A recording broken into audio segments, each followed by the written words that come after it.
मी हाय ओमकार।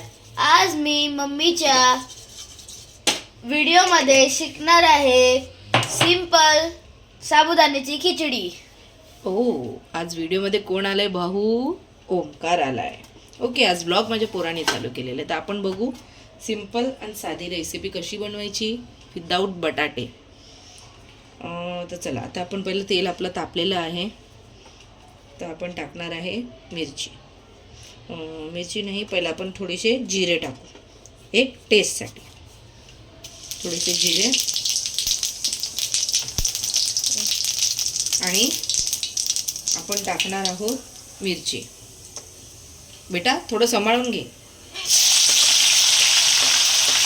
आपण घातल्यात मिरच्या, थोडं गरम तेलातच घालायचं जेणेकरून चांगला टेस्ट उतरतो मिरचीचा। त्याच्यानंतर थोडी मिरची हे झाली, लालसर झाली असेल की आपण लगेच टाकू त्यात साबुदाणे।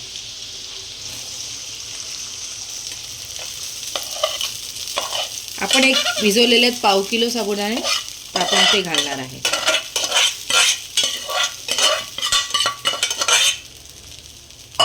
सगळे साबुदाणे घातले गेलेले आहेत।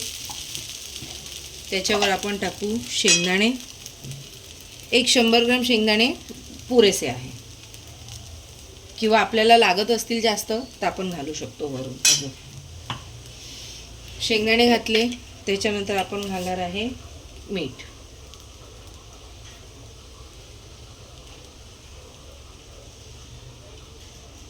स्वादानुसार मीठ टाकलेलं आहे, साधारणतः 1.5 चमचे। तुमच्या टेस्टप्रमाणे तुम्ही टाकू शकता। त्याच्यानंतर चांगलं आपण याला साबुदाण्याला एक जीव करून घेणार आहे।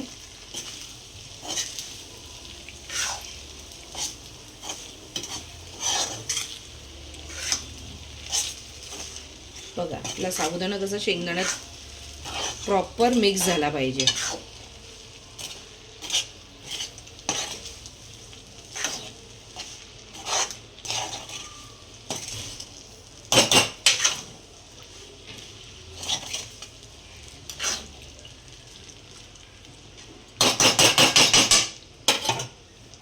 बरोबर, साबुदाणा आता होतोय, पाहू शकता आपण होतोय।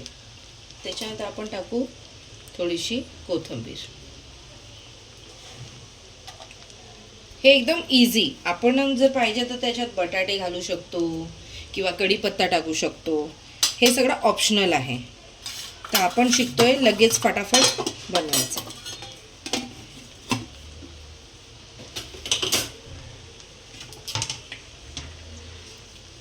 तोपर्यंत मी सगळं काही उचलून घेते, तोपर्यंत एक साधारणतः 5 मिनिटं त्याला भेटत आहेत साबुदाण्याला। मग आपण परत त्याला कोथिंबीर आपण एक जीव करून घेऊ त्यात।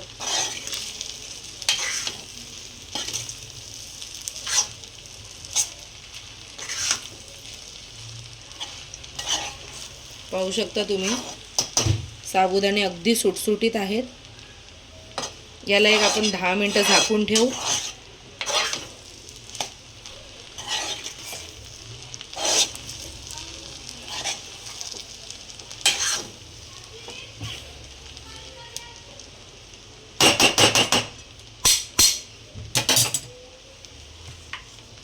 एक 10 मिनिटं झाले की आपले साबुदाणे होतील तयार। त्याच्यासाठी आपण ठेवणार आहे 10 मिनिटं याला झाकून। मग आपले अशाने बनतील टेस्टी, इझी आणि फास्ट रेसिपी।